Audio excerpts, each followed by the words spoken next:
या सगळ्या आता संपूर्ण पराभूत आणि सगळ्या विजयी उमेदवारांची सगळी बैठक झाली शरद पवारांबरोबर। या बैठकीमध्ये निर्णय काय घेण्यात आला, कारण की ईव्हीएमच्या संदर्भात प्रत्येक पराभूत उमेदवारांनी आपला रोष जो आहे तो व्यक्त केलेला आहे आणि त्यांच्या मतदारसंघामध्ये कशा पद्धतीने चीटिंग झालेली आहे ईव्हीएमच्या संदर्भात त्याची सगळी इत्थंभूत माहिती दिलेली आहे। इथं आलेले जे सर्व उमेदवार जे होते, जे विजयी झाले ते सुद्धा होते आणि जे पराभूत झाले ते सुद्धा होते, त्यांनी इथं बोलत असताना पवार साहेबांना सांगितलं, साहेब आमचे कार्यकर्ते, आमच्या मतदारसंघातले मतदार हे रोज आम्हाला भेटत आहेत, आम्हाला सांगतायत या गावामध्ये तुम्ही मायनस दिसत आहात, पण तसं नाही, आम्ही खूप चांगलं मतदान तुम्हाला तिथं केलेलं आहे।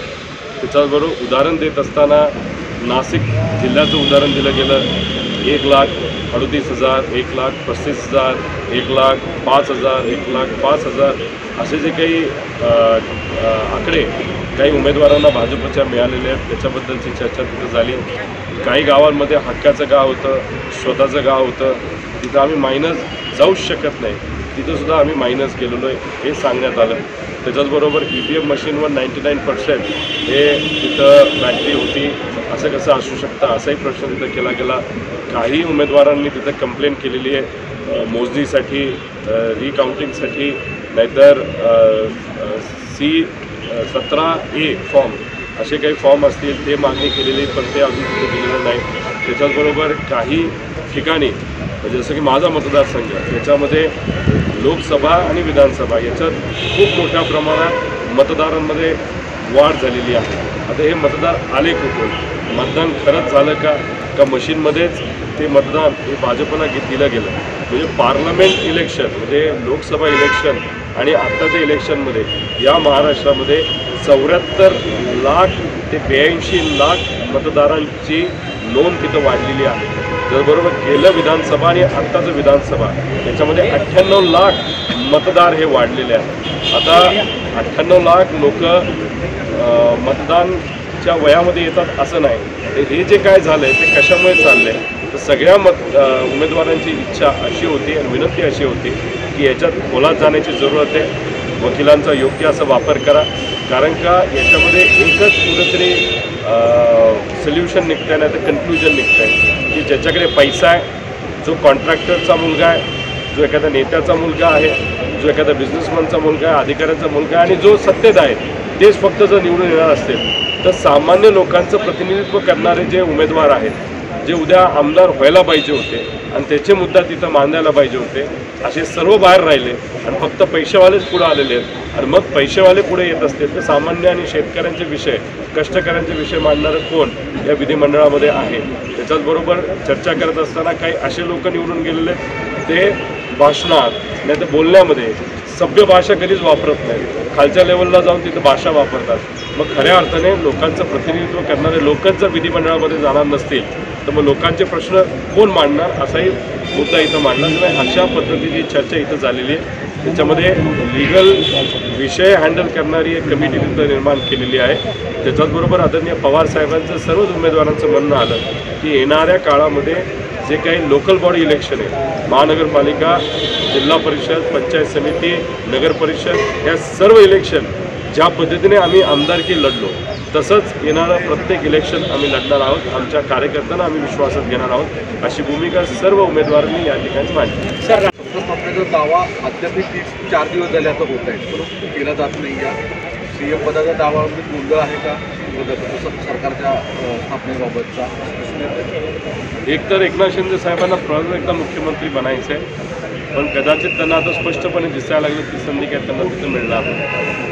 BJPकडनं देवेंद्र फडणवीस साहेबांचं नाव चर्चेत असलं तरी केंद्र सरकार जे आहे भाजपचं, त्यांचे जे नेते त्यांच्या मनामध्ये दुसरंच काहीतरी नाव आहे आणि हा जो काही तिढा आहे म्हणजे स्पष्ट बहुमत मिळालं असताना सुद्धा त्याच्याचबरोबर BJPनी जर ठरवलं की फक्त एकनाथ शिंदे साहेबांच्या पार्टीला घ्यायचं तरी त्यांचं जमतंय, BJPने ठरवलं अजित पवार यांच्या पार्टीला घेतलं तरी त्यांचं जमतंय, हे असताना सुद्धा समीकरण जर आपण बघितले तर कुठंतरी बिघाड हा फक्त लाडक्या खुर्चीसाठी आहे। त्यामुळे लोकांचे विषय राहिले बाजूला, त्यांनी जे जे काही आश्वासित केलं होतं 2100 रुपये महिलांना देऊ, वीज माफ करू, आम्ही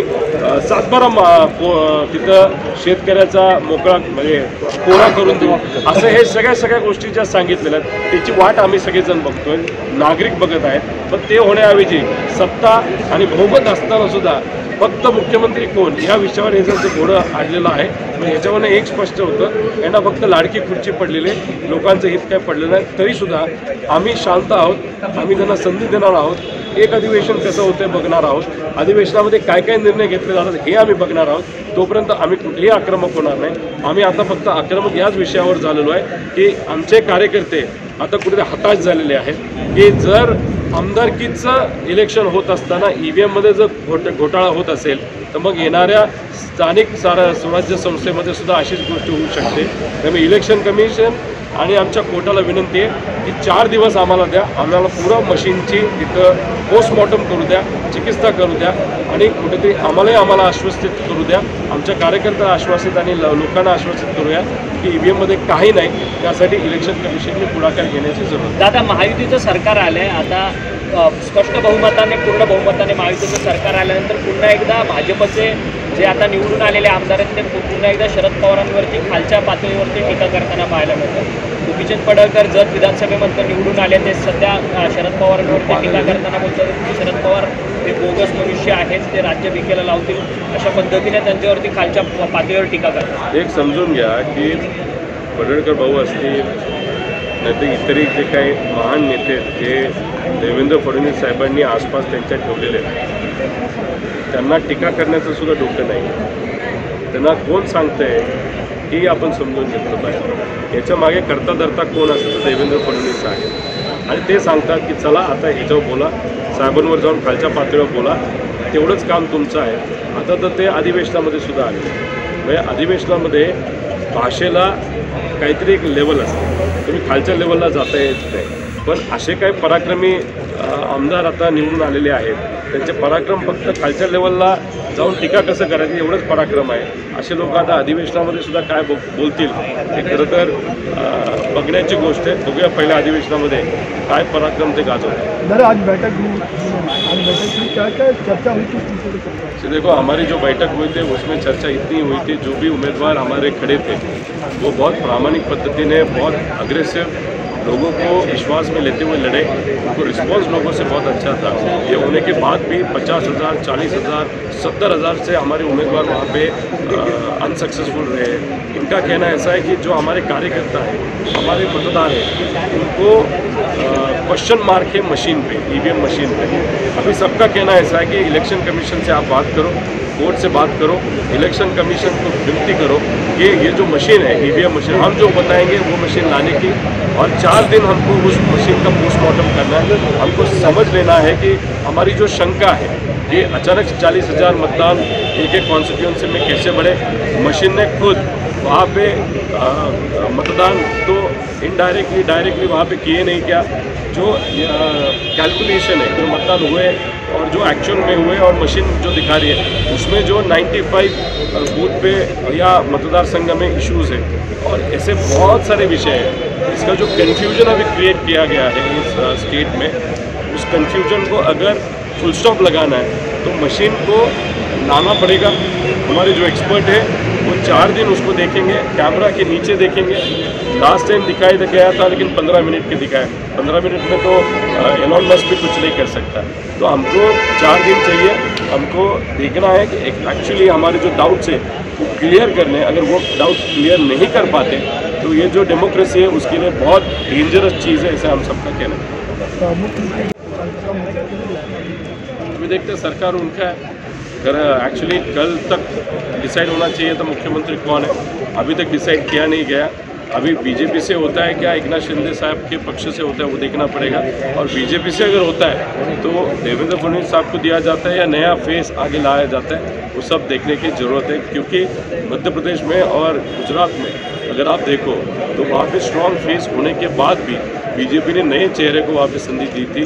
अभी महाराष्ट्र में वैसे कुछ होता है क्या, वो देखने की बात है.